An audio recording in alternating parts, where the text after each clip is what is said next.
અને હવે આગળ વાત કરીએ તો રાજ્યમાં એસટી બસમાં કંડક્ટરની ભરતી માટે આજે પરીક્ષા યોજાઈ છે। 2320 કંડક્ટરની જગ્યા માટે પરીક્ષા લેવાઈ રહી છે।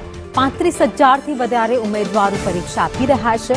નેગેટિવ માર્કિંગ પદ્ધતિથી પરીક્ષા લેવાઈ રહી છે। પરીક્ષામાં એસસી એસટીના ઉમેદવારો માટે ખાસ વ્યવસ્થા છે। આ ઉમેદવારો માટે એસટી બસમાં પણ વિનામૂલ્યે સુવિધા ઊભી કરવામાં આવી છે। 2320 જગ્યા માટે 1,40,000 અરજી આવી હતી। 1,40,000માંથી 35,000 અરજીને ગ્રાહ્ય રાખવામાં આવી। 5-6 મહિનાથી તૈયારી ચાલુ છે। શું લાગે છે કેવું હશે પેપર? આમ પેપર સારું હશે। તૈયારી સારી છે? તૈયારી સારી છે। બિલકુલ। તૈયારી તો સારી છે। શું લાગે છે કેવું હશે પેપર? ના, પેપર તો ઈઝી હશે, કઈ ખ્યાલ નહીં હોય, કારણ કે બધું સિલેબસ આપેલું છે, એવું કઈ હાર્ડ નથી। અને ક્લાસ 3 નું પેપર છે એટલે કઈ હાર્ડ ન હોય। તૈયારી બેન બરાબર જ છે। આગળ મેં 2 પરીક્ષાઓ પણ આપેલી છે, એટલે થોડો એક્સપિરિયન્સ પણ આપણને છે।